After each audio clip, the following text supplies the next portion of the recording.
Hello again, boys and girls. I'm finding that more and more I need to wear my reading glasses. You know, you get to a certain age, which I won't tell you what that is, and you need to wear these more often. Probably your parents are too young to know about that yet. And maybe they won't have trouble with this, but... So, here is our next financial literacy-based book. The Most Magnificent Thing. Again, we have one name, Ashley Spires. And more often you're seeing one name. Because if you can do the job of both author and illustrator, more power to you. It's a way to do it, I would think. So this is a story about a couple of things. It's about this little girl who wants to be an entrepreneur. Remember, we talked about that big word, entrepreneur, starting her own business, sort of. This is more about inventing her own product, and that's being an entrepreneur too. Inventing her own product to make. I bet a lot of you could be inventors. I know you're very smart and you've got a good mind at thinking outside the box, thinking up things. So this little girl is trying to invent something, and I won't give it away, but you'll find out at the end what she was trying to invent. And she's very hard on herself. She's something called a perfectionist. She wants it to be just right, which is a good way to be in a lot of ways. You want to do a good job. You persevere. You keep trying. You keep trying. If it's not quite right, you just do it over again and keep trying. But it also can be a very hard way to be in life if everything has to be right and just so, because everything in life won't be right and just so. So if you are the type of person, and if you are, you probably know that about yourself already. If you are the type of person that it has to be right or you're not happy, you have to learn to take it easy on yourself. Don't be so hard on yourself. Like I said, there's lots of good qualities about, good things about being a perfectionist. Just don't be too hard on yourself about it. Maybe take a break when you feel like you can't get it just so, your homework or something in life. Just take a break once in a while. So this is called The Most Magnificent Thing. And again, you'll see, the school does not have to pay for these books. The state of Vermont sends them to us free of charge, which is really, really nice of them. And they're usually interesting books. Okay, gotta get my old glasses.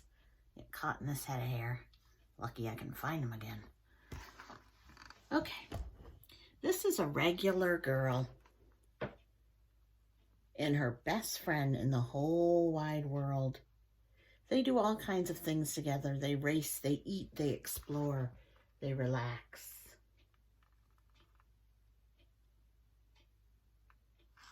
Best friend's a dog. Not a bad best friend to have. She makes things. He unmakes things. One day the girl has a wonderful idea. She is going to make the most magnificent thing. I bet you have some experience with this if you have a pet, especially a dog. I think that dogs like to kind of take things and chew on them sometimes. You might have had that experience where I know some of you have talked about it, where you have a pet dog and they chew your shoes or maybe a favorite toy. She knows just how it will look, this magnificent thing. She knows just how it will work. And she has to make it. All she has to do is make it work. And she makes things all the time. Easy peasy. Well, we know, boys and girls, that things in life are not always easy peasy, right? First, she hires an assistant. There's her assistant. Next, they gather their supplies. They set up somewhere out of the way and get to work.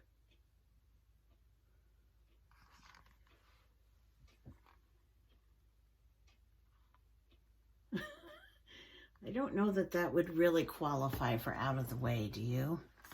It looks like they're right in the way of people on the sidewalk.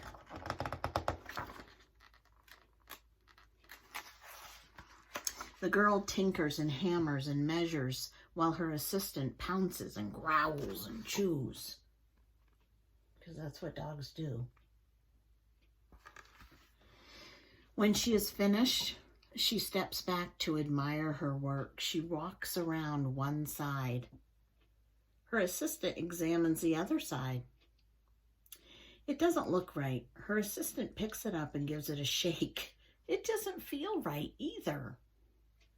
They are shocked to discover that the thing isn't magnificent or good. It isn't even kind of sort of okay.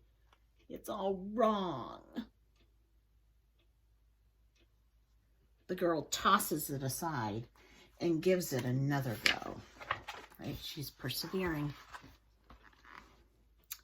She smooths and wrenches and fiddles. Her assistant circles and tugs and wags. When she's finished, she stands up and takes a long look at it. Her assistant gives it a nudge with his paw. The thing is still wrong. She decides to try again. Boy, she doesn't look very happy, does she? Oof. I've seen that look on a few kids before. I've probably had that same look myself. The girl saws and glues and adjusts. She stands and examines and stares. She twists and tweaks and fastens. She fixes and straightens and studies.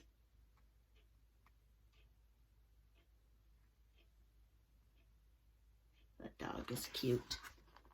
Okay, so it'd be cuter if it was a cat. Sorry, boys and girls, but you know how I love my cats. And I was going to show you Library Kitty, and I couldn't find her. I know I put her somewhere. I just had to figure out where I put her. Somewhere in here. Anyway, she's safe. She tries all different ways to make it better. She makes it square. She makes it round. She gives it legs. She adds antenna. I think it should say she adds an antenna. Or maybe she's adding more than one. An antenna would be right.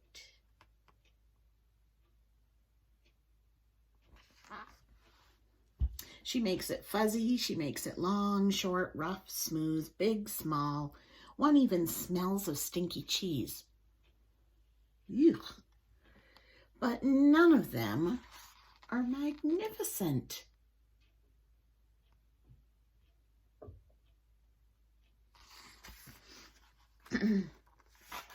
What is it she's making? You have any guesses? She's angrier. Oh, sorry. The angrier she gets, the faster she works. She smashes pieces into shapes. She jams parts together. She pummels the little bits in. Her hands feel too big to work, and her brain is too full of all the not right things. Have you ever felt that way? I have. If only the thing would just work. Oh, she's frustrated. Who can blame her? Oh, I'm seeing little pop-up things on my phone come up. Oh. Crunch.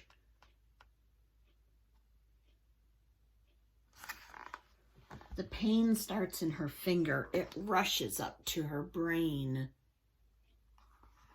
And she explodes. It is not her finest moment.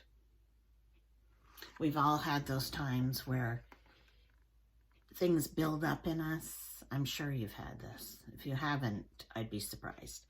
Where things just build up, and you just can't take it anymore. And you just explode. And maybe in anger or maybe in crying. It happens to everybody, I'm sure. I'm not good at this. I quit. Oh, we don't talk that way at Berkshire, do we? We're not quitters. You might need to take a break from something. No shame in that. Take a break. But we don't quit. Her assistant suggests a walk. It's a good idea. It's not much help at first.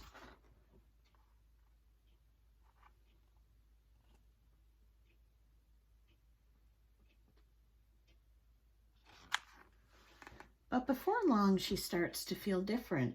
Bit by bit, the mad gets pushed out of her head. Those balloons.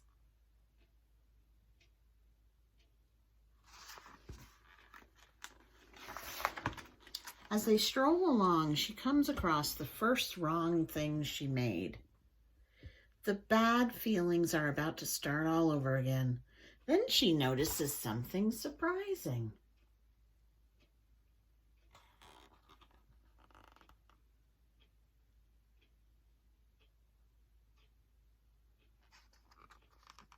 There are some parts of the wrong things that are really quite right. The bolts on one, the shape of another, the wheel to seat ratio of the next. There are all sorts of parts that she likes. Look at all the different tries she made. Amazing. By the time she reaches the end of the trail, she finally knows how to make this thing magnificent. She gets to work. She works carefully and slowly, tinkering, hammering, twisting, fiddling, gluing, painting. Her assistant makes sure there are no distractions. This is the perfect thing to ward off bears. So he's finding a use for that. This will stop that leak, says the woman. This one's all wet. The afternoon fades into evening. Finally, she finishes. She alerts her assistant. Is her assistant tired? The pair take a good long look. It leans a little to the left, and it's a bit heavier than expected. The color could use a bit of work too, but it's just what she wanted.